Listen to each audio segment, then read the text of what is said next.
may dawn. He starts with the word, beautiful word, radiant one. Radiant one means, O enlightened one, O Bhairavi.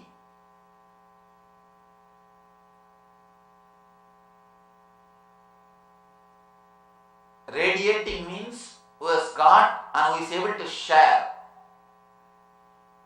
Who is having and who is able to share. There is a big difference between a mystic and a master. Mystic is a person who achieved experience. Master is a person not only who achieved, who can share the technology with others. Here, Shiva is addressing Devi as a radiant one who is radiating enlightenment. Not only she has experienced it, she can share with others. Enlightened master is speaking to another enlightened master. That is why this book is the essence of enlightenment. Not even a single word is unnecessary word. To tell you honestly, you can edit Brahma Sutra, you can edit Yoga Sutra, you can edit Gita. When I spoke on Yoga Sutra, I spoke only on 10 verses because essence is only 10. When I spoke on Brahma Sutra, I spoke only on 3 verses because essence is only 3. Brahma Sutra has got 555 sutras. I chose only 3 and spoke on that. Gita has got 700 slokas. I chose only 120 and spoke on that. Again, Yoga Sutra has got 555 sutras. I spoke only on 10 to 12 essence. But when I decided to speak on Shiva Sutra, I am not able to remove a single word. I am going to speak on all 112 sutras. Because I am not able to edit. I am not able to take out that this is the juice, this is the essence. No. Every single word is essence.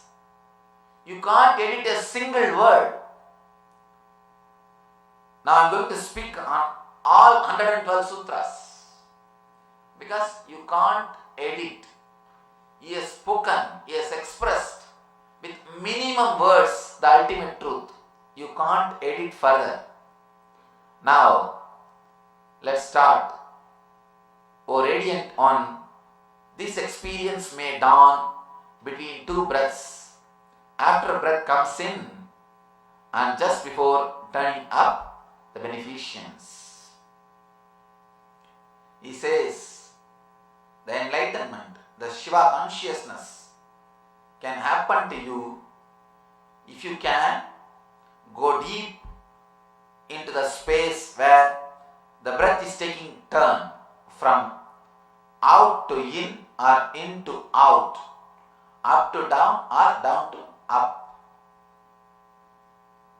It looks very simple. He's talking about your breath. He says, you can experience the Shiva consciousness between the space of 2 breaths. First, let us understand something about breath. From the moment of your birth to death, the one and only thing which you do without any discontinuity is breathing. Anything else can be stopped. You may be a child, or you may be young man, or you may become old, or you may fall sick, you may eat, you may not eat, you may sleep, you may not sleep, but you cannot stop breathing. That's a basic thing of life. Breathing is the one and only activity which you are doing continuously. Your being is made out of 5 elements. Earth, Prithvi, earth element, your bone and the base structure is made out of earth element. Next, water, your blood and so many other things in your system. Water element represents the water element energy. Next, fire, which is constantly burning in your Manipuraga, which is digesting all the food. We call it Vaishwanara Agni. Vaishwanara, the Agni which is inside your Manipuraga. Krishna says, Aham Vaishwanaro Bhutva Praninam Dehamasritaha Pranavana Samayukta Pachamyanam Chaturvidam. I am residing in every jiva, every being, as the fire. He is the fire. The fire element. If this fire goes away, your body has to be put in the fire. As long as this fire is alive, you will be alive. If this fire goes away, you have to put your body in the fire. Fire element. Next is air, breath, prana, breath element, the air element. The fifth is ether. Ether is your mind, where your visualizations are happening, where your thinking is happening. That space is ether. Five elements are there. And Tantra says, if you can directly work with the subtlest element, you will achieve enlightenment immediately. Working with earth means then you have to move to the water, then you have to move to the fire, then you have to move to the air, from there you have to move to the ether. You have to move from one step to next. You can see one will be subtler than the other. If you go deep, it will be subtler and subtlest. The earth and the water will have form, and the fire is formless form. Air and the ether will not have form. Fire can lead from form to formlessness. These are the five elements. If you can work with the subtlest, straight away you can become enlightened. You can reach the cosmic energy. You can reach the Atman. Taittiriya Upanishad says beautifully, Akasha Atmana. From Atman comes the Akasha. From Akasha comes the Vayu. From Vayu Rapaha. From Vayu comes the Agni. From Agni comes the water. From water element comes the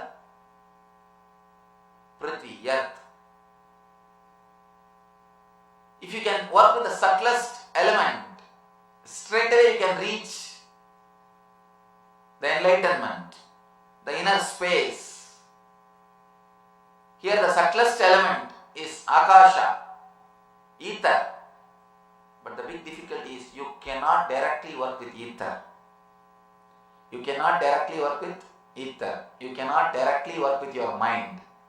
The more you try to work with your mind, you may create suppressions and more difficulties. That's the reason Shiva is straight away working with air, little less subtle, but which is practical.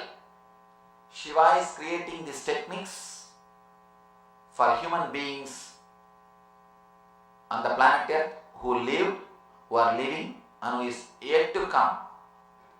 He is creating techniques for all kinds of human beings. As I was telling you yesterday, sometimes I myself create questions and give answer, because people are not even that much intelligent to put intelligent questions. People are putting the questions only out of violence. They don't put out of innocence. Questions asked out of innocence are worth answering. Questions asked out of violence can neither be answered nor it is useful to answer. Let it be very clear. Sometimes people are not even that much intelligent to put the right question. So I myself design the question and give the answer so that it is recorded for future. Same way here, Shiva is creating techniques which will be useful, which can be helped which can be of help not only for the present human beings, even for the people who are going to come. And he says, Radiant One, this experience may dawn between two breaths, after the breath comes in and just before turning up. One more thing. Directly or indirectly, you wanted to create that space which you will experience. Here, the technique itself directly sometimes may not give you the experience. But when your mind is engaged in the technique, the experience will start happening as a byproduct. The experience will start happening as a byproduct. That is why he has created a foolproof system. That's why I say Shiva has created a foolproof system. The technique itself may not directly give you the experience. A small story. One lady went to the grocery store and asked the person to give cat food for husband. He said, no, you can't give cat food for husband. He will die. She said, no, for last 1 week I am giving cat food only for his lunch and he is enjoying it. You give me. Every day she comes and picks up cat food. This guy is shocked and surprised. After a week, this grocer happened to browse the obituary column in the local newspaper and he saw the guy is dead. The woman's husband is dead. Next day when she came to the store, he said, I told you, don't give cat food. See, he is dead. She said, no, he is not dead because of the cat food. He is dead because he broke his neck trying to lick his body all over. When he tried to lick his body all over, he broke his neck and died. Directly or indirectly, what has happened? Has happened. Let it be very clear. These techniques also, directly or indirectly, it will give you the experience. It will give you. Logically, you can't understand how the cat food can kill husband. How can the cat food kill the husband? You may not understand logically, but that is what happens. Whether you understand logically or not, it happens. Sometimes things happen directly, sometimes indirectly. Here, you may have the question, how can I become enlightened? Just by watching my breath. How can I become enlightened? Just by going into the space where my breath is taking turn. How enlightenment is possible? Logically, you may not understand, but when you go deep, it happens.